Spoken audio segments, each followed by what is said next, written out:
Setiap bencana selalu menyisakan satu pertanyaan. Apakah kita hanya siap merespon atau sudah siap mencegah? Karena faktanya, Indonesia adalah salah satu negara dengan resiko bencana tertinggi di dunia. Namun di balik semua itu, ada satu profesi yang selalu hadir bukan hanya saat krisis terjadi, tapi juga sebelum dan sesudahnya. Ya, perawat.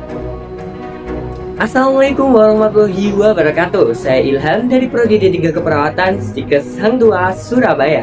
Hadirin yang saya hormati, selama ini perawat sering dipandang sebagai pelaksana teknis di lapangan. Padahal realitanya jauh lebih besar daripada itu. Perawat adalah penghubung antara pasien dan sistem. Perawat adalah pengamat kondisi real time di lapangan. Dan perawat adalah pengambil keputusan cepat dalam situasi kritis. Dalam bencana, perawat tidak hanya menyelamatkan korban, tapi juga menentukan prioritas hidup dan mati melalui triase. Artinya, perawat sudah menjalankan fungsi strategis, namun belum sepenuhnya diberi ruang strategis. Ini masalah utamanya. Kebijakan manajemen bencana seringkali dibuat tanpa melibatkan perawat secara aktif. Padahal, siapa yang berhadapan langsung dengan korban? Dan siapa yang mengetahui kebutuhan real di lapangan? Dan siapa yang mengalami kendala sistem secara langsung? Maka logikanya sederhana. Jika ingin kebijakannya efektif, maka libatkanlah mereka yang paling dekat dengan masalah. Dan itu adalah perawat. Oleh karena itu, saya Ilham ingin menawarkan 3 langkah strategis.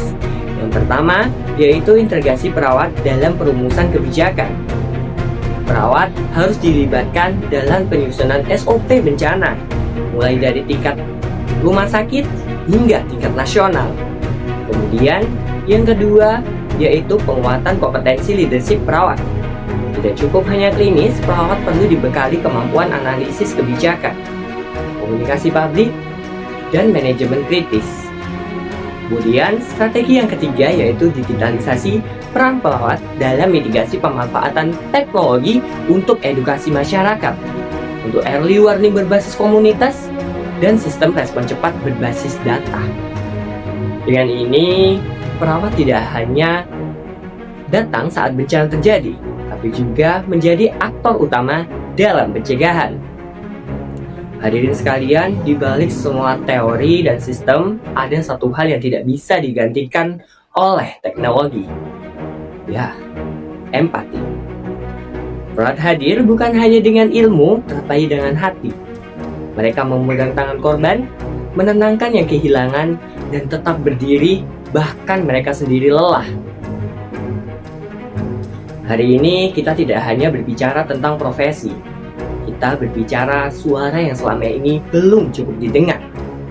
Suara yang memahami realita, suara yang membawa solusi, dan suara yang menyelamatkan kehidupan.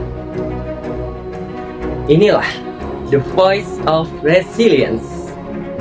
Bukan sekedar suara, tapi gerakan. Bukan sekedar peran, tapi kepemimpinan. Karena jika perawat diberi ruang untuk bersuara, maka dia tidak hanya menyelamatkan korban bencana, tapi kita menyelamatkan masa depan.